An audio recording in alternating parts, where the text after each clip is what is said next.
प्राध्यापक doctor Abasaheb Shinde, academic counsellor, IGNOU regional centre Pune या ठिकाणाहून आपल्याशी संवाद साधित आहे. इग्नोव ही खरं तर मोठ्या इंटरनॅशनल लेवलची शैक्षणिक क्षेत्रातली मोठी युनिव्हर्सिटी म्हणून कार्य करत असताना विविध प्रकारच्या विषयाच्या अनुषंगाने आपण वेगवेगळ्या पद्धतीची माहिती शिक्षण यातून घेतच असतो. आजचा आपला विषय जो आहे त्याच्यासाठी तो आहे इंडियन इकॉनॉमी, अर्थात भारतीय अर्थव्यवस्था. भारतीय अर्थव्यवस्था ही समजून घेणं, माहिती करून घेणं ही देशातल्या प्रत्येक नागरिकाची आवश्यक बाब आहे. देशपातळीवरती सर्वांना माहिती असणं अपेक्षितच आहे. त्याचबरोबर आंतरराष्ट्रीय पातळीवरती देखील वेगवेगळ्या देशाची अर्थव्यवस्था कशा पद्धतीची आहे, कशा पद्धतीची अंमलबजावणी करतात, कार्यवाही चाललेली असती, त्याच्या आर्थिक बाबी माहिती करून घेतली तरच त्या देशाची जडणघडण आपल्याला स्पष्ट होत असते. मग त्यामध्ये अल्पविकसित देश असतील, विकसनशील देश असतील किंवा विकसित देश असतील. या देशांच्या वर्गीकरणाच्या अनुषंगाने जागतिक पातळीवर असणारे वेगवेगळे देश हे कोणत्या क्रमवारीमध्ये, कोणत्या गटामध्ये मोडतात त्याची विभागणी केली जाईल. त्याच पद्धतीनं आंतरराष्ट्रीय पातळीवरच्या असणाऱ्या ज्या काही संघटना आहेत त्या संघटना, अगदी वर्ल्ड बँकचा विचार केला, जागतिक बँकेचा विचार ज्या वेळेला आपण करतो त्यावेळेला ती बँक या वेगवेगळ्या देशांना कशा पद्धतीने वित्तीय पुरवठा करता येऊ शकतो, वित्तीय मदत कशा पद्धतीने करता येऊ शकते त्याच्या अनुषंगाने विचारविनिमय होऊ शकतो. त्या तरतुदीच्या अनुषंगाने त्या त्या देशाकडे असणारं पोटेन्शियल, काही प्लस पॉईंट आपण म्हणूया, ते किती आहेत, कशा पद्धतीने आहेत ते देखील माहिती करून घेणं हे तितकंच आवश्यक असतं. आणि त्या अनुषंगाने आर्थिक तरतूद केली तर त्याचा विकास हा होत असतो. या इंडियन इकॉनॉमीमध्ये शिकताना, भारतीय अर्थव्यवस्थेची माहिती घेत असताना BCOG हा कोड किंवा 172 या कोडच्या अंतर्गत, BCOG 172 या कोडच्या अंतर्गत आपल्याला इंडियन इकॉनॉमी किंवा भारतीय अर्थव्यवस्था ही माहिती करून घ्यायची आहे. याच अनुषंगाने आर्थिक विकास संकल्पना आणि मोजमाप त्या अनुषंगाने देखील काही बाबी यामध्ये माहिती होणार आहेत. म्हणजेच economy development concept and measurement किंवा त्याचं मोजमाप हे कशा पद्धतीने आहे ते या ब्लॉकच्या अंतर्गत 4 युनिटच्या अनुषंगाने आपल्याला खरं तर माहिती होणार आहे. यातला पहिला युनिट जो आहे तो आहे आर्थिक प्रगती किंवा इकॉनॉमिक डेव्हलपमेंट. आता या डेव्हलपमेंटला जसं प्रगती म्हटलंय तसं विकास देखील म्हणता येतं. ग्रोथ म्हणतो आपण त्यावेळेला त्याची संकल्पना खरं तर थोडीशी संकुचित किंवा आकड्याच्या स्वरूपामध्ये, संख्यात्मक स्वरूपाची ग्रोथ नावाची संकल्पना आहे. आणि वृद्धी जसं आपण म्हणतो तशा पद्धतीने विकास ज्यावेळेला म्हणतो त्यावेळेला ती डेव्हलपमेंटची किंवा विकासाची ही गुणात्मक संकल्पना असल्याची आपल्याला दिसून येते, कारण दीर्घकाळ चालणारी ही संकल्पना आहे. म्हणजेच आर्थिक प्रगती ही काही शॉर्ट टाईममध्ये, अल्पकाळामध्ये होणारी बाब नाही, तर त्याला दीर्घकाळ हा अपेक्षित असतो. त्या अनुषंगाने इकॉनॉमिक डेव्हलपमेंट आपल्याला माहिती होईल. आर्थिक प्रगती किंवा इकॉनॉमिक डेव्हलपमेंटमध्ये इंट्रोडक्टरी पार्टच्या अनुषंगाने अर्थव्यवस्था कशी कार्य करते, introduction, how does and economy work किंवा अर्थव्यवस्था कशी कार्य करते आणि त्या अनुषंगाने त्याच्यातलं काही बाबी ह्या माहिती होतील. भांडवलशाही किंवा कॅपिटलिझम हा भांडवलशाहीचा भाग आपल्याला समजून येऊ शकतो. समाजवाद किंवा सोशलिझम जो आहे तो कशा पद्धतीने आहे, समाजवादी अर्थव्यवस्था आपण म्हणतो, भांडवलशाही अर्थव्यवस्था म्हणतो, आणि तिसऱ्या टप्प्यातली आहे ती म्हणजे मिश्र अर्थव्यवस्था. त्यालाच मिक्स्ड इकॉनॉमी असं देखील म्हटलं जातं.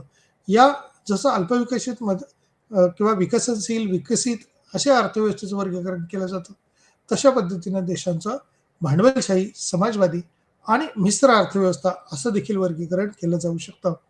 आर्थिक विकासाची संकल्पना जी आहे ती आपल्याला माहिती होणं अपेक्षित असते. कन्सेप्ट ऑफ इकॉनॉमी डेव्हलपमेंट आता जी म्हटलं ती विकासाची किंवा प्रगतीची संकल्पना आपल्याला आर्थिक बाबीतनं मग याच्यामध्ये भांडवलशाही देश असतील तर ते कदाचित वेगाने विकास करत असतील, समाजवादीचाही ते विकास झालेला असेल आणि मिश्र अर्थव्यवस्था ही देखील कशा पद्धतीने विकसित होऊ शकते त्या अनुषंगाने माहिती होईल. आर्थिक विकासाची संकल्पना किंवा कन्सेप्ट ऑफ इकॉनॉमिक डेव्हलपमेंट या बाबी माहिती होतील. आर्थिक विकासाचे मोजमाप करताना किंवा मेजरमेंट ऑफ इकॉनॉमिक डेव्हलपमेंट हे कशा पद्धतीने करता येऊ शकतं. त्याचबरोबर आर्थिक विकासाचे निर्धारक जे आहेत त्याच्यामध्ये डिटर्मिनंट ऑफ इकॉनॉमिक डेव्हलपमेंट, आर्थिक विकासाचे निर्धारक किंवा डिटर्मिनंट ऑफ इकॉनॉमिक डेव्हलपमेंट या अनुषंगाने विचार होईल. विकासात सरकारची भूमिका किंवा role of government in development जो आहे तो कशा पद्धतीने होऊ शकतो, कन्क्लुजन काय येऊ शकतं आणि त्याचा सारांश रूपाने ही माहिती घेणं, त्या अनुषंगाने बाबी पाहणं हे आपल्याला या पहिल्या युनिटमध्ये आर्थिक प्रगती किंवा इकॉनॉमिक डेव्हलपमेंटमध्ये आपल्याला पाहायला मिळणार आहे किंवा समजून घेण्याची ही महत्त्वाची प्रक्रिया आपण या ठिकाणी बघणार आहोत. यामध्ये या युनिट शिकताना आपल्याला कोणत्या कोणत्या बाबी किंवा ऑब्जेक्टिव्हच्या अनुषंगाने आपण म्हणतोय कोणत्या बाबीपर्यंत आपण पोहोचणार आहोत, तर निश्चितपणे विविध आर्थिक प्रणालीमध्ये अर्थव्यवस्थेची कार्याची चर्चा किंवा अर्थव्यवस्थेची कार्यप्रणाली ही कशा पद्धतीने काम करत असते त्याबद्दलची माहिती होईल. आर्थिक विकासाच्या संकल्पना किंवा कन्सेप्ट ज्या आहेत त्या अनेक माहिती होणार आहेत. विकासाधीन आणि विकसनशील अर्थव्यवस्था, कोणती अर्थव्यवस्था ही विकसित आहे, कोणती विकसनशील अर्थव्यवस्था आहे त्या बाबतीतली माहिती होईल. विकासाशी संबंधित विविध संकल्पनांचे वर्णन दर्शवले जाईल. विकासाशी संबंधित विविध संकल्पनांचे वर्णन त्यात केलेलं दिसून येईल. आर्थिक विकासाचे निर्धारक स्पष्ट करता येतील आणि विकासातील सरकारच्या भूमिकेवर चर्चा किंवा विकासातील सरकारची भूमिका ही देखील माहिती होईल. आर्थिक विकासाचे जे निर्धारक आहेत त्या अनुषंगाने असणाऱ्या काही बाबी या स्पष्ट होतील. विकासाशी संबंधित विविध संकल्पनांचे वर्णन, त्या बाबी कोणत्या कोणत्या आहेत त्या माहिती होतील आणि तेथील माहिती ही सुस्पष्टपणे आपल्याला घेता येऊ शकते. आर्थिक व्यवस्था देशाच्या विकासाच्या शक्यता किंवा देखील त्या अनुषंगाने ठरवले जातील त्या माहिती होतील. तेथील भांडवलशाही, समाजवाद आणि मिश्र अर्थव्यवस्था यासारख्या आर्थिक व्यवस्था या प्रचलित आहेत. जगाच्या विविध भागात या आर्थिक प्रणाली ऐतिहासिक तत्वावर आधारित आहेत. देशाचा वारसा आहे, परंतु या प्रणालीचा उद्देश हा विकास साध्य करणे आणि त्याच विकासाच्या बाबीच्या अनुषंगाने देखील आपल्याला माहिती होण्याची शक्यता आहे. आर्थिक व्यवस्था ही देशाच्या विकासाच्या शक्यताशी संबंधित असलेले दिसून येते. तेथे भांडवलशाही असेल, समाजवाद आहे आणि मिश्र अर्थव्यवस्था यासारख्या आर्थिक व्यवस्था या प्रचलित आहेत. जगाच्या विविध भागात या आर्थिक प्रणाली या ऐतिहासिक तत्वावर आधारित असलेल्या दिसून येतात, कारण त्या त्या देशाचा एक वेगळा इतिहास असल्याचं आपल्याला पाहावयास मिळतं आणि त्याच्याच जडणघडणीतून आर्थिक बाबींची आपल्याला माहिती ही प्रामुख्याने मिळत असते.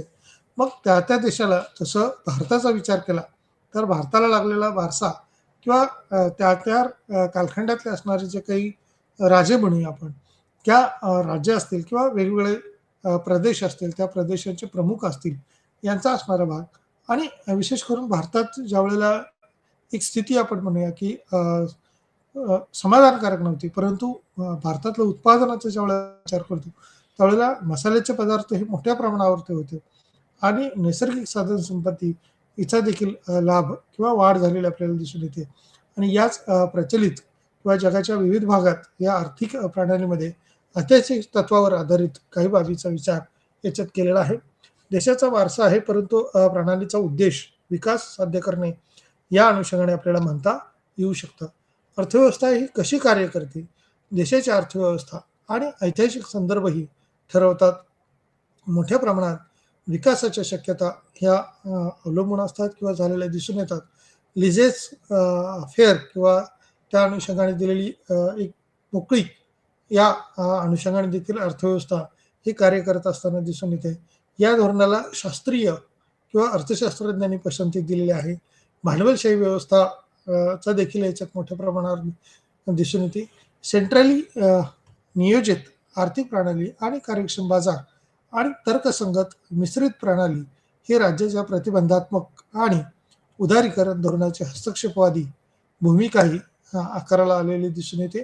आर्थिक क्रियाकलाप हे 3 प्रकारच्या आर्थिक प्रणाली आहेत. याच प्रणालीच्या अनुषंगाने 3 प्रकारच्या आर्थिक प्रणालीमध्ये अ, ज्या बाबी सुस्पष्टपणे दिसतील, त्या अनुषंगाने त्या देशाचा समावेश त्या गटात केलेला दिसून येतो. म्हणजेच अमेरिकेसारखा ज्यावेळेला आपण देश पाहतो, त्यावेळेला त्यांच्याकडे प्रचंड भांडवल असल्यामुळं ते भांडवलाच्या जोरावर आपला किंवा भांडवल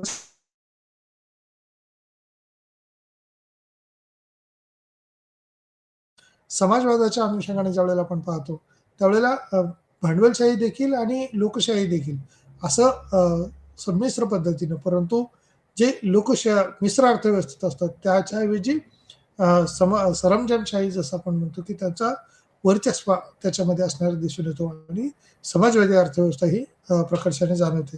मिश्र अर्थव्यवस्था या अनुषंगाने देखील आपल्याला पाहायला मिळते. अर्थव्यवस्था कशी कार्य करते, देशाची अर्थव्यवस्था त्याचबरोबर त्या देशातली ऐतिहासिक स्थिती आपण स्थित्यंतरे पाहिली, ती कशा पद्धतीने आहेत आणि सेंट्रली एकूणच कामकाज कशा पद्धतीने चालतं, याच्या 3 प्रकारच्या आर्थिक प्रणाल्या आहेत. भांडवलशाही, समाजवाद, मिश्र अर्थव्यवस्था असे असलेलं आपल्याला प्रकर्षाने जाणवतं.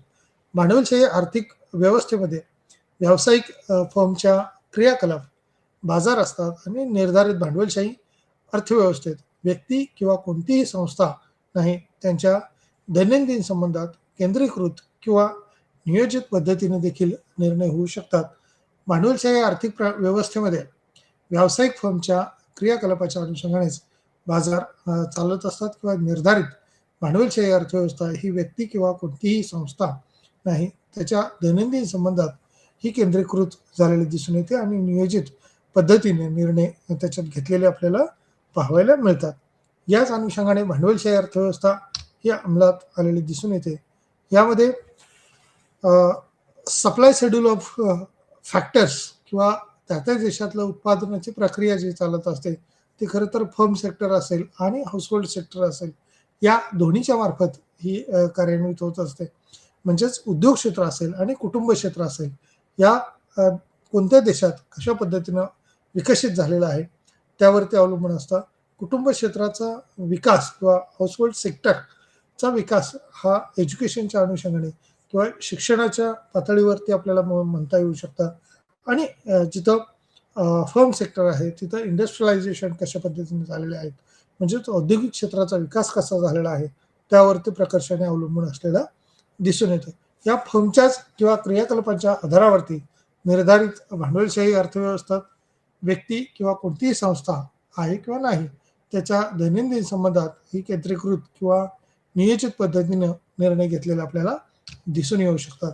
मग तसं युटिलिटीच्या अनुषंगाने युटिलिटी मॅक्झिमायझेशन किंवा उपयुक्तता कशी आहे, प्रॉफिट किंवा त्याचं मॅक्झिमायझेशन कसं आहे, तो देखील भाग त्याच्यातला दिसून येऊ शकतो. सेपरेटली डिटरमाइंड किंवा डिटरमाइंड टुगेदर ते कशा पद्धतीने आहे, किती प्रमाणात डिमांड शेड्यूल फॉर प्रोड्यूस किंवा उत्पादकाचं जी काही उत्पादकाला असणारी किंवा उत्पादन घटकांची असणारी मागणी आहे, ती देखील त्याच्यात विचारात घेतली जाते. Supply schedule of product and demand schedule for factor जो आहे, तो त्याच्यात विचारात घेतलेला आहे. टुगेदर गिव्स किंवा equilibrium value of price and quantitative which all या ठिकाणी working of the price mechanism असल्याचं दिसून येते.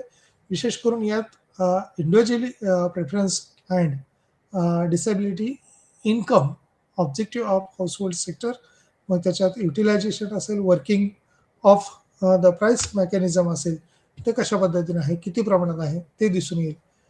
समाजवाद ही एक आर्थिक व्यवस्था आहे जिथे खाजगी क्षेत्राला कोणत्याही प्रकारची सुविधा नसते.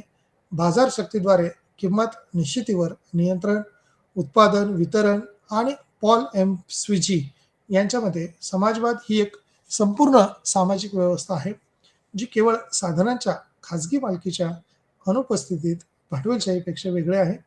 उत्पादनाचे परंतु त्यांच्या मूलभूत संरचनेत आणि कार्यपद्धतीत देखील कशा पद्धतीने बदल होत आहेत, किती प्रमाणात बदल होत आहेत, त्या अनुषंगाने आपल्याला दिसून येऊ शकतो. त्यामुळं समाजवाद ही एक आर्थिक व्यवस्था आहे जिथे खाजगी क्षेत्राला कोणत्याही प्रकारची सुविधा नसते. बाजार शक्तीद्वारे निश्चितीवर किंवा किंमत निश्चिती किंवा नियंत्रण उत्पादन, वितरण आणि पॉल एम स्विजी यांच्या मते समाजवाद ही एक संपूर्ण सामाजिक व्यवस्था आहे आणि जी केवळ साधनाच्या खाजगी मालकीच्या अनुपस्थितीत अ, भांडवलशाहीपेक्षा वेगळे आहे. उत्पादनाचे परंतु त्यांच्या मूलभूत संरचनेत आणि कार्यपद्धतीत देखील बदल असलेले दिसून येतात किंवा ते बदल झालेले आहेत. मिश्र अर्थव्यवस्था. मिश्र अर्थव्यवस्थेमध्ये ही 2 प्रकारच्या अर्थव्यवस्थांच्या वैशिष्ट्यांचे मिश्रण दर्शवते.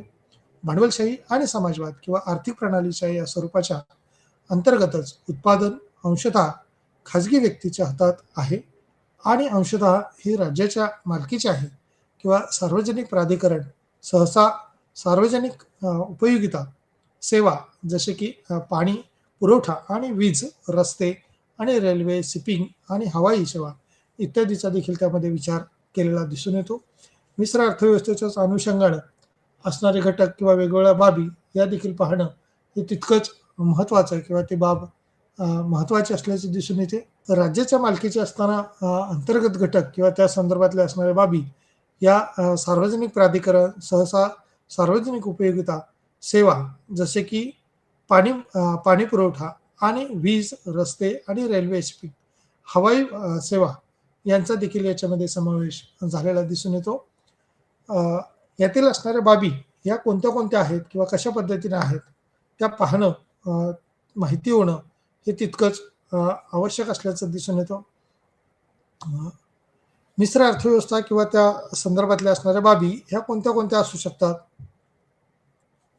त्या मिश्र बाबीमध्ये उपयुक्तता असणाऱ्या किंवा सार्वजनिक रस्त्याच्या अनुषंगाने असेल, या कोणत्या-कोणत्या आहेत? तर त्या बाबीवर विशेष करून प्रकाश टाकणं ही बाब आपल्याला महत्त्वाची असलेली दिसून येते. या विविध बाबीपैकी महत्त्वाच्या घटकांमध्ये मिश्र अर्थव्यवस्थेमध्ये जिथं लोकशाहीच्या अनुषंगाने देखील आपण म्हणू शकतो किंवा आर्थिक उत्पादनाचे जे घटक आहेत ते वेगवेगळ्या पद्धतीने कसे आहेत, कोणते आहेत ते पाहिल्यानंतर आपल्याला वेगवेगळ्या बाबी माहिती होऊ शकतील. यातला दुसरा भाग तो आहे म्हणजे आर्थिक विकासाची संकल्पना किंवा आर्थिक विकासाच्या संदर्भात असणाऱ्या वेगवेगळ्या बाबी बघूया आपण. 1 मिनिट. आर्थिक विकासाची संकल्पना आर्थिक विकास हा एक व्यापक शब्द आहे आणि जो सामान्यतः संदर्भित करतो किंवा धोरण, त्याचे निर्माते, समुदायाचा सतत किंवा एकत्रित प्रयत्न या देशातील राहणीमान आणि आर्थिक स्थिती यावरती अवलंबून असल्याचा दिसून येतो. याच आर्थिक स्थितीत किंवा राहणीमानाच्या स्थितीत कशा पद्धतीने बदल होतील, कोणत्या प्रकारात यात घटक बदलतील, त्या अनुषंगाने देखील लक्षात येऊ शकतं.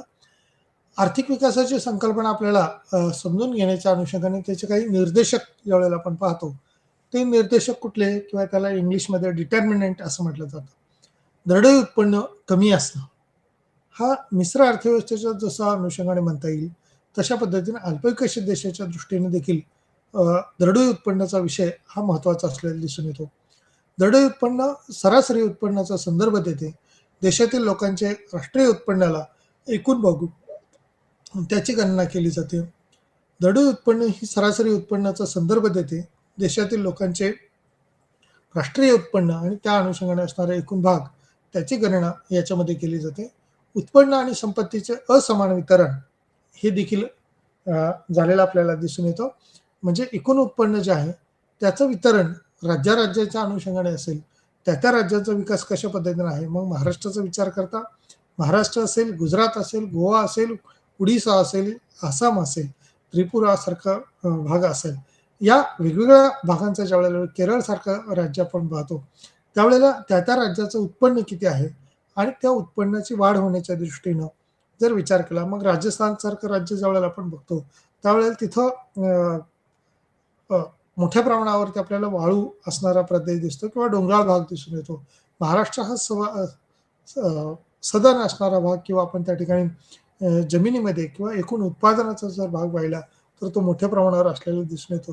त्यामुळे उत्पन्न आणि संपत्तीचे असमान वितरण हा देखील केंद्र सरकारच्या दृष्टीने असेल किंवा देशाच्या दृष्टीने विचारात घेतलेला भाग असेल.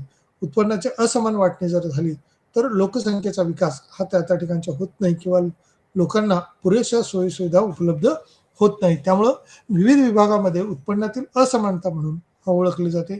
संपत्ती आणि त्याचबरोबर गरिबीच्या वितरणातील वाढती असमानता हा देखील भाग तितकाच महत्त्वाचा दिसेल. शेतीवर प्रचंड अवलंबित्व असणारा भाग आपल्या भारतात जर पाहिला, तर आर्थिक विकासाची संकल्पना बघताना अर्थव्यवस्थेच्या दृष्टीनं शेतीवरती प्रचंड आजही लोड असणारा किंवा ताण असताना दिसतो. कारण एका बाजूला आपण एकूण लोकसंख्येचा विचार करतो, त्यावेळेला आजही 50 ते 55% लोकसंख्या ही शेतीवर अवलंबून आहे किंवा शेतीतल्या प्रत्यक्ष उत्पादनावर, कामावर अवलंबून असलेली दिसून येते.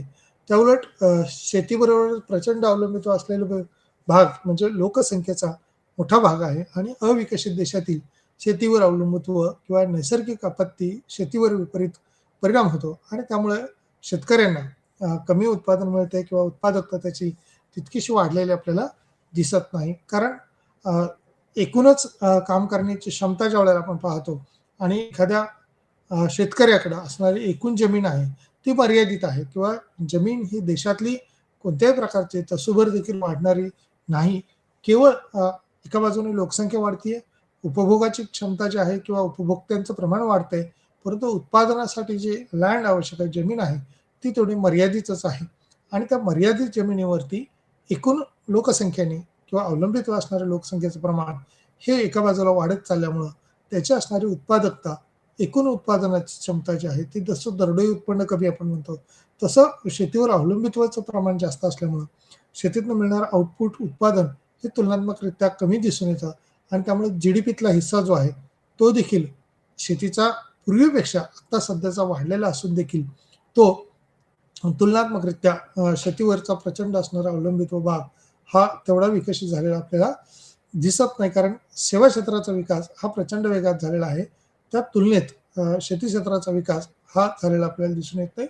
परंतु शेती हा भारतीय अर्थव्यवस्थेचा तरी देखील कणा असं म्हटलं जातं.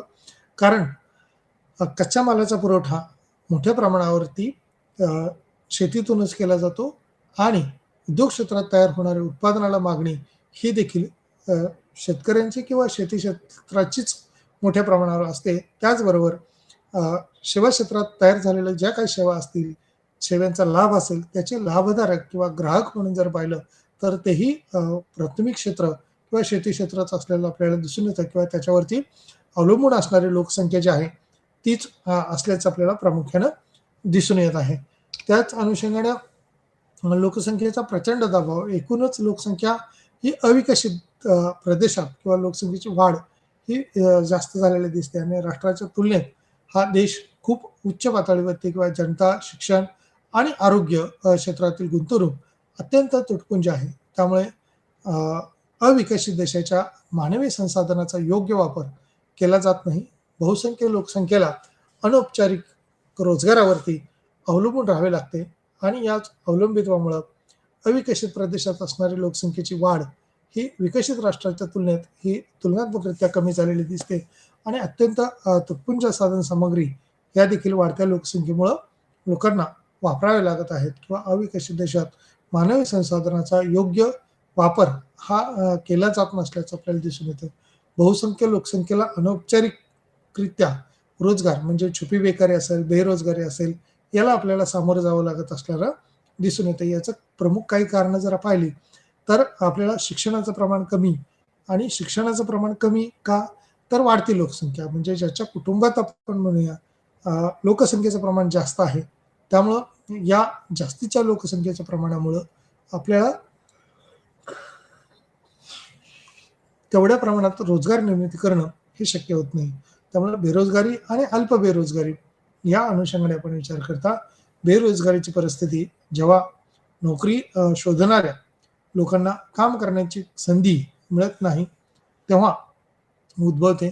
बेरोजगारी ही अशी स्थिती आहे, की ज्यामध्ये कामगार दलातील लोक लोक असतात. अर्धवेळ असेल किंवा तात्पुरत्या स्वरूपाची स्थिती असेल, काम मिळतं त्यालाच अर्ध बेकारी, बेरोजगारी असं म्हटलं जातं. छुपी बेकारी देखील असतं. प्रशिक्षण, कौशल्य किंवा आर्थिक गरजा याचा देखील विचार करता अविकसित देशातील अनेक लोक हे एकतर बेरोजगार आहेत किंवा अल्परोजगार आहेत, अशी देखील स्थिती दिसून येते. त्याच अनुषंगाने अविकसित प्रदेशात लोकसंख्येची वाढ किंवा विकसित राष्ट्राच्या तुलनेत देश खूप उच्च आहे किंवा त्या अनुषंगाने जनता शिक्षण आणि आरोग्य क्षेत्रातील गुंतवणूक ही अत्यंत तुटपुंजी असल्याचे दिसून येते. त्यामुळं अविकसित देशाच्या किंवा मानवी संसाधनाच्या योग्य वापर हा केला जात नाही किंवा बहुसंख्य लोकसंख्येला अनौपचारिक रोजगारावर अवलंबून राहावे लागते अशी दिसून येतं. बेरोजगारी आणि अल्प बेरोजगारी, बेरोजगारीची परिस्थिती जेव्हा नोकरी किंवा नोकरी शोधणाऱ्या लोकांना काम करण्याची संधी मिळत नाही, तेव्हा उद्भवते. बेरोजगारी ही अशी स्थिती आहे, की ज्यामध्ये कामगार दलातील लोक असतात आणि अर्धवेळ किंवा तात्पुरत्या स्वरूपाचं त्यांना काम त्या ठिकाणी करावं लागतं. प्रशिक्षण कौशल्य किंवा आर्थिक गरजा या अविकसित देशातील अनेक लोक हे एकतर बेरोजगार आहेत किंवा अल्प रोजगार देणारे असलेले आपल्याला दिसून येतात. भांडवली टंचाई आणि भांडवल निर्मितीचा कमी दर हा देखील यातला 6वा पॉईंट किंवा महत्त्वाचा पॉईंट असणारा विकसित देशाच्या दृष्टीने किंवा एक देशाची अर्थव्यवस्था पाहत असताना भांडवल निर्मितीचा दर हा जर चांगला असेल, म्हणजे जसं विकसित देशामधले आपण पाहतो अमेरिका, जपान असेल, रशिया या विकसित देशामधला भांडवल निर्मितीचा वेग हा वाढलेला असतो किंवा जास्त असलेला दिसून येतो. एक महत्त्वाचा किंवा अविकसित देशाची ही समस्या अविकसित देशातली ही एक समस्या असल्याची दिसून येते आणि भांडवलाची कमतरता ही जर देश भांडवली वस्तू बदलू शकत नाही किंवा साधनांच्या कमतरतेमुळे मालाचे उत्पादन हे घटू लागते. आदिम तंत्रज्ञानाचा वापर हा देखील झालेला दिसून येतो. आदिम तंत्रज्ञानाचा वापर करत असताना तंत्रज्ञानाचा विकास खूप कमी आहे किंवा विकसित देशाच्या तुलनेत अविकसित देश त्यांच्यापैकी भरपूर अविकसित देशामध्ये वापरले जाणारे तंत्रज्ञान हे कालबाह्य आणि आदिम आहेत किंवा ग्रामीण शहरी राहणीमानात विषमता, अविकसित अर्थव्यवस्थेत ग्रामीण आणि शहरी लोकांमधील फरक हा देखील त्या ठिकाणी दिसून येतो. तंत्रज्ञानात असणारा तफावत जर आपण पाहिली तर तंत्रज्ञानाचा विकास हा खूप कमी आहे आणि विकसित देशाच्या तुलनेत किंवा अविकसित देश त्याच्यापैकी भरपूर देशामध्ये असणारे तंत्रज्ञान हे कालबाह्य स्वरूपाचं आहे. जर आपण भारतातला विचार केला तर आता आपण पाहतो की तंत्रज्ञानाचा काही प्रमाणात विकास होत आलेला आहे, परंतु काही दिवसापूर्वी काही एक 10-15 वर्षापूर्वी जर आपण पाहिलं तर मोठ्या प्रमाणावर लाकडी अवजारं किंवा यंत्रसामग्री जी होती ती वापरली जात होती आणि लाकडी साधन सामग्री असेल किंवा जनावरांच्या सहाय्याने शेती करणं असेल, मग बैल असेल, म्हैस असेल यांच्या सहाय्यानं रेडा असेल असं प्राण्यांच्या सहाय्यानं खरं तर शेतीचं मळणी काम असेल ते केलं जात होतं किंवा त्या ठिकाणचं बांधबंदिस्तीकरण असेल किंवा शेतीतलं उत्पादन घेणं असेल या माध्यमातून लाकडी अवजारातून केल्यामुळं तितकीशी मशागत ही पुरेशा प्रमाणात होत नव्हती. तंत्रज्ञानाचा विकास हा खूप कमी आहे किंवा विकसित देशाच्या तुलनेत अविकसित देश त्यांच्यापैकी भरपूर अविकसित देशामध्ये वापरले जाणारे तंत्रज्ञान हे कालबाह्य आणि आदिम आहेत. ग्रामीण, शहरी आणि राहणीमानात विषमता असणारे देखील आपल्याला दिसून येतात. अविकसित अर्थव्यवस्थेत ग्रामीण आणि शहरी लोकांमधील फरक हा प्रामुख्यानं असल्याचं दिसून येतो. कमी आर्थिक समावेश किंवा दर जर पाहिला तर तोही वाढलेला किंवा बदललेला दिसतो. समाजाचा खालचा स्तर विशेषतःमध्ये अविकसित देशामध्ये ग्रामीण भाग आर्थिकदृष्ट्या हा कमी आहे किंवा त्या अनुषंगाने बदललेला दिसून येतो. ग्रामीण शहरी राहणीमानात विषमता ही वाढलेली दिसते किंवा अविकसित अर्थव्यवस्थेत ग्रामीण आणि शहरी लोकांमधील फरक हा प्रामुख्याने दिसून येतो. आर्थिक विकास किंवा त्या अनुषंगाने असणारा समावेश केलेला भाग हा देखील तितकाच महत्त्वाचा आहे. आदिम तंत्रज्ञानाचा वापर, तंत्रज्ञानाचा विकास हा खूप आहे किंवा विकसित देशाच्या तुलनेत अविकसित देश त्यांच्यापैकी भरपूर प्रमाणात उत्पादन घेत असताना दिसून येतात, परंतु विकसनशील देशाला, अल्पविकसित देशाला तशा पद्धतीची संधी ही मिळालेली दिसत नाही. परंतु विकसित देशामध्ये मात्र याचा विचार करता मोठ्या प्रमाणात डेव्हलपमेंट किंवा गुंतवणूक ही वाढलेली असते आणि भांडवली गुंतवणूक वाढल्यामुळं यंत्रतंत्र त्या ठिकाणी मोठ्या प्रमाणावर वापरलं जातं. उदाहरणासाठी आपण जर्मनीचा विचार करता, त्या ठिकाणची शेती उत्पादन जर आपण पाहिली तर मोठ्या प्रमाणावर द्राक्षेचं उत्पादन ज्यावेळेला आपण पाहतो त्यावेळेला त्याची औषध फवारणी ही हेलिकॉप्टरच्या सहाय्याने केली जाते. म्हणजे यंत्रतंत्र एवढं डेव्हलप झालेलं आहे, की मोठ्या प्रमाणावरची क्षेत्र शेतीचं उत्पादन घेणं ही त्या अनुषंगाने सहज सोपं शक्य होत आहे. परंतु एकूण क्षेत्रफळ आणि विकसित देशातलं आणि विकसनशील देशात जर पाहिलं, तर विकसनशील देशामध्ये किंवा अल्पविकसित देशामध्ये मोठ्या प्रमाणावर बांधबंदिस्ती असेल, विभक्त कुटुंब पद्धतीमुळं जमिनीचे तुकडीकरण झालेलं आहे, बांधबंदिस्तीकरण झालेलं आहे आणि आकारमान एकूणच जमिनीचा जो आहे, तो देखील त्यामुळं कमी झालेला दिसतो किंवा दरडोई अ, किंवा लोकसंख्येची घनता ही वाढत चाललेली आहे आणि ह्या वाढत्या घनतेमुळे देखील आपण एकूणच अतिरिक्त लोकसंख्येचा ताण जो आहे, तो भारतीय अर्थव्यवस्थेवर पडलेला आपल्याला दिसून येतो किंवा भारतीय अर्थव्यवस्थेतली ही वाढती लोकसंख्या ही मोठी समस्या आहे. ज्या पद्धतीनं ग्रामीण भाग आहे त्याच पद्धतीनं शहरी भागामध्ये देखील अ, राहणीमानात असणारी विषमता ही प्रामुख्याने दिसून येते. अविकसित अर्थव्यवस्थेत ग्रामीण आणि शहरी लोकांमधील फरक हा प्रामुख्याने आपल्याला दिसून येतो. अ, ग्रामीण भागामध्ये सोयी-सुविधांचा अभाव असतो. अगदी पिण्याच्या पाण्याची टंचाई जाणवते किंवा वैद्यकीय सुविधांचा अभाव हा ग्रामीण भागामध्ये मोठ्या प्रमाणावर जाणवतो. परंतु शहरी भागाचा विचार केला असता शहरी भागामध्ये अशा सुविधा या मुबलक प्रमाणात सुरुवातीला जरी दिसत असल्या तरी त्याच्यावरती आता शहरीकरण हे देखील मोठ्या प्रमाणावर वाढलेलं आहे. त्याच्यामुळे झोपडपट्टीचं प्रमाण वाढत चाललंय. त्या ठिकाणी दिल्या जाणाऱ्या सोयी-सुविधा आहेत, त्या देखील तितक्याशा किंवा पुरेशा प्रमाणात या दिलेल्या दिसत नाहीत. ग्रामीण, शहरी आणि राहणीमानात असणारी विषमता ही आपल्याला प्रामुख्याने दिसून येत आहे. विकसित किंवा अविकसित अर्थव्यवस्थेत ग्रामीण आणि शहरी भागामधील लोकांमधील फरक हा देखील त्यातला अनुभवायला येत असणारा दिसून येतो. अविकसित अर्थव्यवस्थेत ग्रामीण आणि शहरी लोकांमधील असणारा फरक हा किती किंवा कशा पद्धतीनं आहे? ग्रामीण, शहरी लोक राहणीमानात असणारी विषमता ही देखील आपल्याला दिसून येते. कमी आर्थिक समावेश असणारा दर हा कशा पद्धतीचा आहे? समाजाचा खालचा स्तर विशेषतःमध्ये अविकसित देशामध्ये ग्रामीण भाग आहे. आर्थिकदृष्ट्या कमी उत्पन्न असणारा देश किंवा त्या ठिकाणचा असणारा भाग हा देखील आपल्याला अनुभवायला येत असणारा दिसतो. अ, कमी आर्थिक समावेश दर किंवा समाजाचा खालचा स्तर विशेषतः त्यामध्ये अविकसित असेल देशामध्ये ग्रामीण भाग आर्थिकदृष्ट्या कमी किंवा त्या ठिकाणी विकसनशील झालेला आहे किंवा नाही, तो देखील पाहायला आपल्याला दिसून येतो. विकसनशील अर्थव्यवस्थेमध्ये आर्थिक वाढ ही मोठ्या प्रमाणात किंवा बिग पुश थिअरी जसं आपण म्हणतोय, त्यात खरं तर वेगवेगळ्या संकल्पना दिलेल्या आपल्याला दिसून येतात. विकसनशील अर्थव्यवस्थेमध्ये आर्थिक वाढ ही कशा पद्धतीने होती आहे किंवा आर्थिक वाढीच्या अनुषंगानं असणारे घटक हे कोणते-कोणते आहेत? कशा पद्धतीचे आहेत? मोठा दुष्परिणाम किंवा बिग पुश थिअरीच्या अनुषंगाने जर विचार केला तर रॉजर्स रॉडान या अर्थशास्त्रज्ञाने असं सांगितलं की मोठ्या धक्क्याचा सिद्धांत त्यालाच म्हटलंय बिग पुश थिअरी किंवा मोठा पुश किंवा मोठा धक्का जर दिला तर तो एखाद्या देशाचा विकास हा वेगाने व्हायला मदत होऊ शकते. म्हणजेच देशाचा एकूण विकास होत असताना तो कोणत्या-कोणत्या पातळीवरती कशा पद्धतीने करता येऊ शकेल, त्या अनुषंगाने तो भाग महत्त्वाचा असलेला दिसून येऊ शकतो. अ, दुष्टचक्रात समजा अडकलेली अर्थव्यवस्था असेल म्हणजे बिग थिअरीत एक उदाहरण पण असं सांगितलंय, की विमानाचा वेग हा ज्यावेळेला जमिनीवरती असताना त्यावेळेला वेगाने विमान सुरू असतं आणि एक विशिष्ट प्रकारची गती मिळाल्यानंतर ते जागेवरून उड्डाण घेत असतं.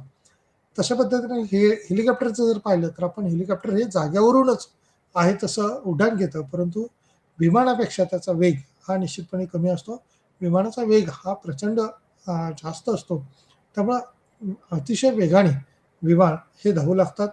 मोठा पुश हा जमिनीला दिला जातो. तशा पद्धतीनं आर्थिक विकासाचा वेग जर वाढवायचा असेल, जसं की आता भारतात जर आपण पाहिलं, तर रस्त्यांचा विकास करण्यावरती सरकारने मोठ्या प्रमाणावर भर दिलेला दिसतो आणि याच रस्ते विकासाच्या अनुषंगाने असणाऱ्या वेगवेगळ्या बाबी, सोयी-सुविधा ह्या सरकारने किंवा त्या कालखंडात सरकारने वाढवलेले दिसतात आणि त्यामुळेच रस्त्यांचं जाळं हे आता जसं अटल बिहारी वाजपेयी पंतप्रधान असताना ग्राम सडक योजना ही योजना पंतप्रधान ग्राम सडक योजना सुरू केली आणि गावागावाला रस्तेचा विकास केला. तशा पद्धतीनं आता राष्ट्रीय महामार्गाचा विकास हा देखील झालेला दिसतो. तशा पद्धतीनं जल व्यवस्थापन समजा असे विषय घेतले, एन्व्हायरमेंटच्या संदर्भातले विषय घेतले, तर याचा जर विकास झाला, जसा रस्त्यांचा विकास होतो तशा पद्धतीने इतर बाबींचा विकास जर झाला तर देशाची आर्थिक प्रगती ही होत असते. किंवा एम्प्लॉयबिलिटी रोजगार निर्मितीच्या अनुषंगाने जर विचार केला तर त्या अनुषंगाने देखील लोकसंख्येला किंवा वाढत्या लोकसंख्येला त्या ठिकाणी सोयी मिळतील. दृष्टीचक्रात अडकलेल्या विकसनशील देशांना मदतीचा हा उपयोग होऊ शकतो.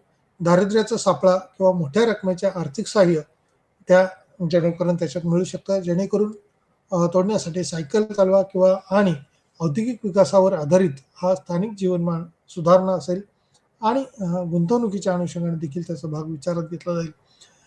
इथं गरिबीचा सापळा असं म्हटलेलं आहे, कारण दारिद्र्य, बेकारी, बेरोजगारी या गोष्टी ज्यावेळेला आपण पाहतो त्यावेळेला एकमेकाला बाबी या पूरक असलेल्या दिसून येतात. आणि गरिबी का आहे तर दारिद्र्यामुळे आहे, आणि दारिद्र्य का आहे तर गरिबीमुळे आहे, असं पद्धतीचं दिसून येतं. त्यामुळं UN जनरल असेंब्लीच्या अनुषंगाने ज्यावेळेला आपण विचार करतो त्यावेळेला याच्यात 1960, 70 आणि 80चे प्रत्येक दशक हे घोषित केलेलं आपल्याला दिसून येतं आणि त्या त्या दशकामध्ये त्याचा विकास किंवा तशा पद्धतीने वाढ झालेली दिसून येते. प्रत्येक दशक हे घोषित केलेलं आहे किंवा त्या अनुषंगाने शाश्वत विकास, मिलेनियम डेव्हलपमेंट गोल्स याचा देखील त्याच्यात अंतर्भाव केलेला आपल्याला दिसून येतात. संयुक्त राष्ट्र विकास दशक त्या अनुषंगाने UN जनरल असेंब्लीच्या अनुषंगाने 1960, 70, 80चे प्रत्येक दशक हे घोषित केले आहे. जीवनमान सुधारणा किंवा त्या अनुषंगाने असणारा गुंतवणूक, गरिबीचा असणारा सापळा, संयुक्त राष्ट्र विकास दशक या अनुषंगाने देखील काही बाबी ह्या सुस्पष्टपणे दिसून येतात. दारिद्र्याचा सापळा पाहत असताना मोठ्या रकमेचे किंवा आर्थिक सहाय्य या अनुषंगाने देखील जेणेकरून तोडण्यासाठी किंवा सायकल चालवण्याच्या अनुषंगाने जसं आपण म्हणतो त्याच पद्धतीनं औद्योगिक विकासावर भर देणं, उद्योगांचा विकास झाला तर देशाचा विकास व्हायला निश्चितपणे मदत होत असते. त्यामुळं राज्यातले बघा उद्योगाच्या दृष्टीनं मागणी होत असते आणि मोठ्या प्रमाणावर उद्योग आले तर त्या राज्यांचा विकास व्हायला निश्चितपणे मदत होत असते. त्यामुळं रोजगार निर्मिती होईल तसेच त्या उद्योगाच्या वस्तूची मागणी वाढायला देखील मदत होईल. सेवा क्षेत्राची मागणी वाढू शकते. त्यामुळं अर्थव्यवस्थेला तेजी किंवा एकूण भांडवल निर्मितीला वेग हा वाढू शकतो. संयुक्त राष्ट्र विकास दशक ज्या वेळेला आपण विचार करतो UNA किंवा UN जनरल असेंब्लीने 1960, 70 आणि 80चे दशक विचारात घेतला असता प्रत्येक दशक हे घोषित केले आहे. शाश्वत विकास हा देखील विचारात घेतलेला आहे. मिलेनियम डेव्हलपमेंट गोल्स MDGs याचा विचार करता यात देखील मोठ्या प्रमाणावर बदल झालेले दिसून येतात.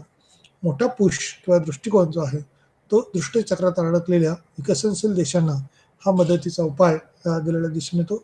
दारिद्र्याचा सापळा किंवा मोठ्या रकमेचे आर्थिक सहाय्य हे देखील वाढलेले आहे, जेणेकरून त्या अनुषंगाने विचार करता औद्योगिक विकासावर आधारित हा स्थानिक जीवनमान सुधारणा किंवा त्यातला घटक हा बदललेला आपल्याला दिसून येतो. संयुक्त राष्ट्र विकास दशक UNA किंवा जनरल असेंब्लीच्या अनुषंगाने 1960, 70, 80चे दशक हे प्रत्येक दशक हे घोषित केले आहे. शाश्वत विकास त्याच्यात झालेला आपल्याला दिसून येतो. आर्थिक मोजमाप विकास किंवा आर्थिक विकास म्हणजे लोकसंख्येच्या एकूण जीवनमानाचा दर्जा याचा समावेश याच्यामध्ये केलेला आहे. त्यांचे शिक्षण, वैद्यकीय सेवा आणि आहाराचे प्रमाण याचा देखील अंतर्भाव करून त्याच्यातला विचार केलेला आहे. वैद्यकीय सेवा जर चांगल्या पद्धतीच्या पुरवल्या गेल्या तर वैद्यकीय सेवेच्या मार्फत म्हणजे ग्रामीण रुग्णालय जसं म्हटलं जातं तसं शहरामध्ये देखील असणारी उपरुग्णालय असतील या आरोग्य केंद्रातून अल्प दरामध्ये सोयी सुविधा जर उपलब्ध झाल्या तर त्याचा फायदा आपल्याला निश्चितपणे होत असतो. त्यामुळे वैद्यकीय सेवा आणि आहाराचे प्रमाण याचा देखील विचार केला जाऊ शकतो किंवा देशाचा जितका मोठा आर्थिक विकास करावायचा असेल तेवढाच लोकांचं राहणीमान देखील उच्च पातळीला जाणं हे अपेक्षित असलेलं दिसून येतं. त्यामुळे लोकांचं राहणीमान हे चांगलं होईल, कशा पद्धतीने वाढू शकतं ते पाहणं आणि आर्थिक विकासाचा वेग हा वाढवण्याचा प्रत्येक देश हा प्रयत्न करत असतो. कालांतराने हाच विकासाचा वेग कशा पद्धतीने वाढू शकेल, किती वाढेल, हे प्रत्येक देशाच्या जी-डी-पीवर अवलंबून असतं, लिव्हिंग ऑफ स्टँडर्डवरती अवलंबून असतं. म्हणूनच त्याचे असणारे एकूण स्थित्यंतर हे देखील पाहणं हे तितकंच अपेक्षित असतं. आर्थिक मोजमापाचं किंवा विकसित देशातला आर्थिक मोजमाप आपण पाहतो. आर्थिक विकास म्हणजे लोकसंख्येच्या एकूण जीवनाचा दर्जा, एकूण लोकसंख्येच्या जीवनाचा दर्जा कशा पद्धतीनं वाढू शकतो, त्याचा विकास कसा होऊ शकतो, या अनुषंगाने किंवा याचा समावेश यामध्ये केलेला दिसतो. शिक्षण, वैद्यकीय सेवा आणि आहाराचे प्रमाण हे देखील कशा पद्धतीने आहे. देशाचा जितका मोठा आर्थिक विकास होऊ शकतो, तेवढाच लोकांचं राहणीमान देखील वाढायला निश्चितपणे मदत होत असते. अ, लोकांचे राहणीमान जर चांगल्या पद्धतीनं वाढलेलं असेल, म्हणजेच शैक्षणिक सुविधा वाढलेल्या आहेत, अ, अ, मूलभूत गरजा ज्या आहेत, अन्न, वस्त्र, निवारा यांची देखील पूर्तता जर झालेली आहे. मग तंत्रज्ञानाच्या दृष्टीनं जसं आपण म्हणतो की चैनीच्या वस्तू, व्हेकल्स, टू व्हीलर असतील, फोर व्हीलर्स असतील किंवा मोबाईल्स सध्याच्या काळातले असतील, याच्यात झालेली वाढ असेल, ग्रोथ असेल, फॅसिलिटीज ज्या आहेत त्या कशा वाढतील, ट्रान्सपोर्टिंग फॅसिलिटीज ज्या आहेत त्या जर वाढल्या चांगल्या, तर त्या ठिकाणी विकास झाला असं म्हटलं जातं. या ठिकाणी त्याच्यातले घटक जसे वाढतात तसाच वाढीचा ताण हा देखील असतो. त्यामुळं परिमाणात्मक उपायावर किंवा उंची किंवा जी-एन-पीचा विचार करता विकास हा लक्ष वेधून घेतो. क्षमतामध्ये बदल करण्यासाठी जसे की शारीरिक समन्वय आणि शिकण्याची क्षमता असेल किंवा अभिरुची असेल आणि तंत्रज्ञानातील बदलाशी जुळवून घेण्याची अर्थव्यवस्थेची क्षमता असेल, सध्या विकासाचे मोजमाप त्या अनुषंगाने देखील त्याचा विचार हा केलेला दिसून येतो. सध्या विकासाचे मोजमाप करत असताना किंवा मोजमाप होत असताना हे दरडोई किंवा जी-एन-पीच्या अनुषंगाने विचार करतात. ते कशा पद्धतीने होऊ शकेल, किती प्रमाणात होऊ शकेल, लोकसंख्येची वाढ ही घडून येईल का? कामगार दलाची व्यावसायिक रचना, मानव विकास निर्देशांक एच-डी-आय हा देखील कशा पद्धतीने आहे किंवा किती प्रमाणात आहे, तो पाहणं महत्त्वाचं ठरेल. दरडोई उत्पन्नामध्ये जी-एन-पी, लोकसंख्येची वाढ, जी-एन-पी दरडोई उत्पन्न, ग्रॉस नॅशनल प्रॉडक्ट त्यावेळेला आपण म्हणतो, जी-एन-पी नेट प्रॉडक्ट जे आहे ते किती आहे. एखाद्या देशाचं दरडोई उत्पन्न ज्या वेळेला आपण पाहतो की काही ठराविक रकमेपेक्षा कमी जी-एन-पी येत असतं, त्यावेळेला त्याचा समावेश हा अल्पविकसित देशामध्ये किंवा विकसनशील देशामध्ये केला जातो. आणि विकसनशील देशामध्ये जर पाहिलं तर जवळपास $40,000 पेक्षा जास्त उत्पन्न मिळवणाऱ्याचं प्रमाण देखील आपल्याला असल्याचं दिसून येतं. त्यामुळे लोकसंख्येची वाढ आता कामगार दलाची व्यावसायिक रचना जर पाहिली तर त्या त्या व्यवसायात असणाऱ्या कामगारांचं स्थान हे वेगवेगळ्या प्रकारचं वाढलेलं दिसून येतं. सध्या आय-टी क्षेत्राचा विकास मोठ्या प्रमाणात झाल्यामुळं किंवा सेवा क्षेत्राचा विकास होत असल्यामुळे त्यातल्या असणाऱ्या कामगारांची संख्या ही मोठ्या प्रमाणात दिसून येते.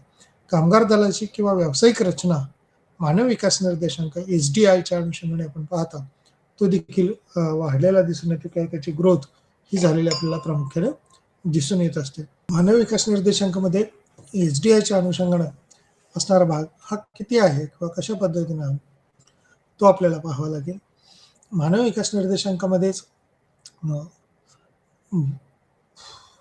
ज्या महत्त्वाच्या बाबी असतात त्याच्यामध्ये मग लोकसंख्या, आरोग्यविषयक सुविधा, आयुर्मर्यादा या अनुषंगाने विचार करावा लागतो. आयुर्मर्यादा ज्या देशातली वाढलेली असते तिथे ह्युमन डेव्हलपमेंट इंडेक्स जो आहे, मानव विकास निर्देशांक जो आहे तो चांगला आहे असं म्हटलं जातं. कारण आरोग्यविषयक सुविधा आहेत आणि आयुर्मर्यादा चांगल्या पद्धतीची वाढते, शैक्षणिक स्थिती चांगल्या पद्धतीची वाढते.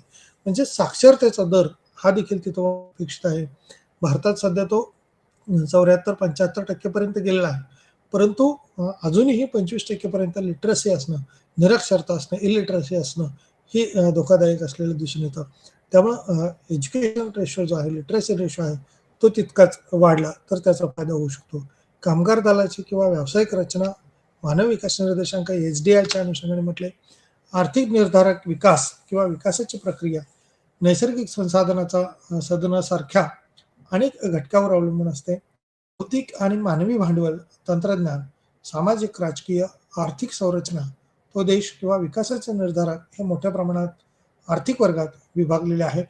घटक आणि गैर आर्थिक घटक याचा देखील त्याच्यात समावेश आहे. आर्थिक विकासाचे आणि आर्थिक निर्धारक हे खालीलप्रमाणे आहेत. भांडवल निर्मिती आहे. विकसित राष्ट्राच्या उच्च भांडवलामध्ये राष्ट्रीय उत्पन्नाचा वाढीचा दर हा देखील वाढलेला दिसून येतो. निर्मितीचे उच्च आर्थिक वाढीस हातभार लावलेला आहे. भांडवलाचा उच्च दर हा निर्मितीमुळे किंवा राष्ट्राची उत्पादक क्षमता वाढते आणि ज्याचा परिणाम हा उच्च होतो किंवा वस्तू आणि सेवांचे उत्पादन आणि उच्च राष्ट्रीय उत्पन्न याचा देखील त्याच्यात अंतर्भाव झालेला आपल्याला दिसून येऊ शकतो की तसे घटक वाढलेले आहेत. कॅपिटल आउटपुट हे गुणोत्तराच्या अनुषंगाने त्यावेळेला आपण पाहतो त्यावेळेला ते किती वाढेल. भांडवल उत्पादन गुणोत्तर हे विकासाचे सर्वात महत्त्वाचे निर्धारक आहे. कारण भांडवल उत्पादन जर वाढलं नाही किंवा भांडवल निर्मिती जर झाली नाही तर देशाचा विकास झाला आहे असं म्हणता येत नाही. त्यामुळं भांडवल उत्पादन गुणोत्तर हा देशाच्या विकासाचा आवश्यक असणारा महत्त्वाचा भाग आहे. या युनिटची संख्या ही तुलनात्मकरित्या परिभाषित केली जाऊ शकते.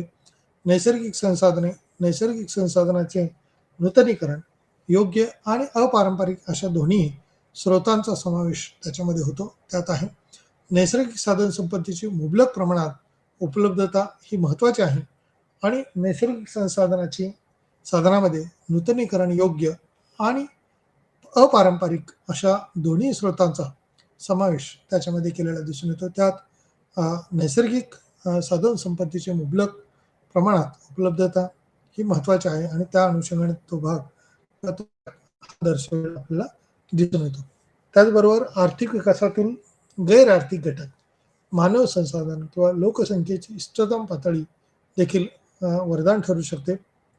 जास्त लोकसंख्या ही समस्या असू शकते आणि लोकसंख्येची इष्टतम पातळी कार्यरत किंवा वयाची लोकसंख्या, शिक्षित आणि कुशल किंवा मनुष्यबळ हे आरोग्य देखील प्रदान करते आणि पोषक मानवी भांडवलाचा लोकसंख्याशास्त्रीय लाभांश हा देखील त्याच्यात विचारात घ्यावा लागतो. मानव संसाधन किंवा लोकसंख्येची इष्टतम पातळी ही देखील वरदान ठरू शकते, परंतु इष्टतम पातळी म्हणजे योग्य प्रमाणात जर लोकसंख्या असेल तर त्याचे निश्चित फायदे होतात, परंतु जास्त लोकसंख्या ही उपभोगाच्या दृष्टीने किंवा वेगवेगळ्या घटकांच्या वापराच्या दृष्टीने जर पाहिलं तर वाढती लोकसंख्या ही हानिकारक ठरू शकते. त्यामुळे लोकसंख्या, त्याचं असणारं शिक्षण आणि कुशल मनुष्यबळ, आरोग्य याचा देखील त्याच्यात समावेश होऊ शकतो प्रदान करते आणि पोषण किंवा मानवी भांडवलाचा लोकसंख्याशास्त्रीय लाभांश त्याच्यात विचारात घेतला जाऊ शकतो. विकासावर परिणाम करणारे जे काही संख्यात्मक घटक आहेत त्या अनुषंगाने त्याच्यात विचार करता उत्प्रेरक म्हणून काम करणारे हे अनेक घटक त्याच्यात कार्यरत असतात किंवा त्याच्यामध्ये समावेश झालेला आपल्याला दिसून येतो. त्यामुळे गैर आर्थिक घटक जे आहेत त्याच्यात आर्थिक प्रगती ही व्हायला अडथळा ठरू शकतो किंवा अनेक समस्या निर्माण होतात असं दिसतं. विकासामध्ये सरकारची जी भूमिका आहे, जर अर्थव्यवस्था ही केवळ त्याच्या मध्यवर्ती निराकरणासाठी किंमत यंत्रणेवर अवलंबून असेल आणि त्याच्या दृष्टीने काही समस्या निर्माण होत असतील तर उत्पन्न आणि संपत्ती ही असमानता लक्षात घेतात किंवा एक शक्यता आहे की काही मुठभर लोकांकडे ही चांगल्या गोष्टी आहेत तर मोठ्या संख्येने लोक उपासमारीने मरतात.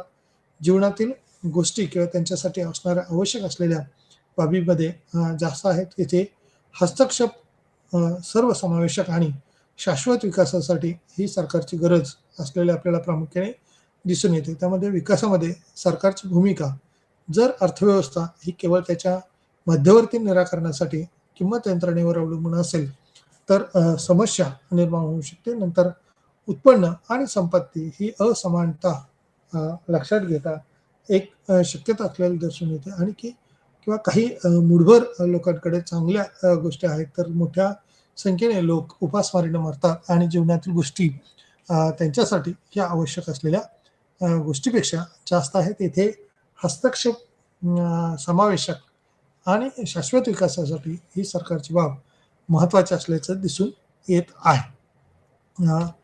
याच विकासामध्ये किंवा विकासाच्या भूमिकाच्या अनुषंगाने जसं आपण काही बाबी पाहिल्या तसंच थोडक्यात त्याचा जर सारांश किंवा माहिती घ्यावयाची झाली तर ती कशा पद्धतीने घेता येईल तर ते बघूया आपण.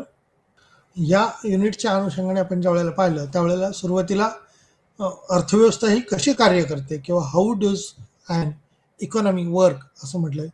भांडवलशाहीमध्ये कॅपिटलिझमचा समावेश आहे. समाजवादमध्ये सोशलिझम आपण म्हटलेलं आहे किंवा समाजवादी अर्थव्यवस्था आहे आणि सोशलिझम जसं म्हटलं तसं मिक्स्ड इकॉनॉमी किंवा मिश्र अर्थव्यवस्थेचा देखील त्याच्यामध्ये अंतर्भाव आलेला दिसून येतो. आर्थिक विकासाची संकल्पना किंवा कन्सेप्ट ऑफ इकॉनॉमिक डेव्हलपमेंट जे आहे त्या संकल्पनांच्या आधारे देखील याच्या बाबी ह्या माहिती केलेल्या जातात. आर्थिक विकासाचे मोजमाप करताना मेजरमेंट ऑफ इकॉनॉमिक डेव्हलपमेंट आर्थिक विकासाचे मेजरमेंट ऑफ इकॉनॉमिकच्या अनुषंगाने डेव्हलपमेंटच्या अनुषंगाने ते कशा पद्धतीने असू शकेल कोणतं असेल ते पाहिलं जाऊ शकतं. आर्थिक विकासाचे निर्धारक किंवा डिटर्मिनंट ऑफ इकॉनॉमिक डेव्हलपमेंट आर्थिक विकासाचे निर्धारक आणि त्याचे असणारे घटक हे देखील त्याच्यात अंतर्भूत होतील. विकासात सरकारची भूमिका किंवा role of government in economic development आर्थिक विकासात सरकारची भूमिका ही आपल्याला या ठिकाणी दिसून येते. महत्त्वाचं याच्यात आर्थिक विकासाचे जे निर्धारक आहेत ते कोणत्या कोणते आहेत. मग जसे वृद्धीचे निर्धारक असतात तशा पद्धतीने विकासाचे निर्देशक आपण याच्यात पाहिलेले आहेत. निश्चितपणे या इंट्रोडक्टरी पार्टमध्ये आपण भांडवलशाही, समाजवादी आणि मिश्र अर्थव्यवस्था अशा या तिन्ही अर्थव्यवस्थांचा वाहपोह किंवा उल्लेख आलेला आपल्याला विशेष करून दिसून आला आहे. त्याचबरोबर देशाची अर्थव्यवस्था आणि ऐतिहासिक संदर्भ त्या देशाला कशा पद्धतीने ऐतिहासिक संदर्भ आहेत. जसं की भारतावरती आपण जर पाहिलं तर 150 वर्ष ब्रिटिशांनी राज्य केलेलं आपल्याला दिसून येतं आणि याच 150 वर्षाच्या वर्चस्वामुळं किंवा राज्य केल्यामुळं देशाचा विकास हा तुलनात्मकरित्या कमी झालेला दिसला किंवा इतर विकसित देशाच्या तुलनेत भारत हा विकसनशील देश म्हणून आजही जगाच्या पाठीवरती ओळखला जातो. जो अगोदर खरं तर अल्पविकसित देश होता जो वेगाने विकसित झाला असता परंतु ब्रिटिशांचं वर्चस्व ज्या वेळेला आलं त्यावेळेला ऐतिहासिकदृष्ट्या इथं असणारी जी काही मौल्यवान साधन संपत्ती होती त्याची लयलूट किंवा सोन्याचा धूर असं म्हटलं जातं की निघत होता तो ब्रिटिशांमुळं किंवा या ठिकाणावरून नेस्तनाबूत करण्यात आला, लुटून नेण्यात आला आणि त्यामुळं त्या देशाची अशा पद्धतीची एक अर्थव्यवस्था असलेली दिसून येते किंवा ऐतिहासिक संदर्भ आपल्याला विचारात घेता येतील. वेगवेगळी ध्येय धोरणं जी आहेत ती राबवलेली दिसतात. भांडवलशाही व्यवस्था आहे त्यात सेंट्रली नियोजित आर्थिक प्रणालीचा देखील समावेश आहे. कार्यक्षम बाजार आणि तर्कसंगत मिश्रित प्रणाली जिथं राज्यांच्या प्रतिबंधात्मक आणि उदारीकरणाचा भांडवलशाही, समाजवाद, मिश्र अर्थव्यवस्था या अनुषंगाने देखील याच्यातला भाग हा महत्वाचा होऊ शकतो. भांडवलशाही आर्थिक व्यवस्थेमध्ये व्यावसायिक फर्मच्या क्रियाकलापाच्या अनुषंगाने बाजार निर्धारित केलेले असतात किंवा भांडवलशाही अर्थव्यवस्थेत व्यक्ती किंवा कोणतीही संस्था आहे किंवा नाही त्या अनुषंगाने त्याचा विचार हा केलेला जाऊ शकतो. त्यांच्या दैनंदिन संबंधात केंद्रीकृत किंवा नियोजित पद्धतीनं हे निर्णय घेतले जातात. निर्णय प्रक्रिया ही चाललेली असते. जसं भांडवलशाहीत आहे तशा पद्धतीनं समाजवादी अर्थव्यवस्थेमध्ये देखील असतं. तशा पद्धतीने मिश्र अर्थव्यवस्थेमध्ये देखील असल्याचं आपल्याला दिसून येतं. याच समाजवादी आणि या ठिकाणी विचारात घेतले जातात. भांडवलशाही आणि समाजवाद या दोन्हीचाही त्याच्यामध्ये अंतर्भूत केलेला असतो आणि आर्थिक प्रणालीच्या या स्वरूपाच्या अंतर्गतच उत्पादन हे अंशतः खाजगी व्यक्तीच्या हातात आहे आणि अंशतः राज्याच्या मालकीचे असणारे दिसून येतं. अंशतः खाजगी व्यक्ती आणि राज्याच्या किंवा सरकारच्या मालकीचे असणारे दिसून येतं. त्यामुळे सार्वजनिक प्राधिकरणासह सहसा सार्वजनिक उपयोगिता सेवा जसे की पाणी पुरवठा आणि वीज, रस्ते किंवा हवाई असेल, जहाजांच्या स्वरूपाचा शिपिंग म्हटलं या ठिकाणी जहाजांच्या स्वरूपातली स्थिती असेल त्याचा देखील विचार याच्यात मिश्र अर्थव्यवस्थेमध्ये केला जातो.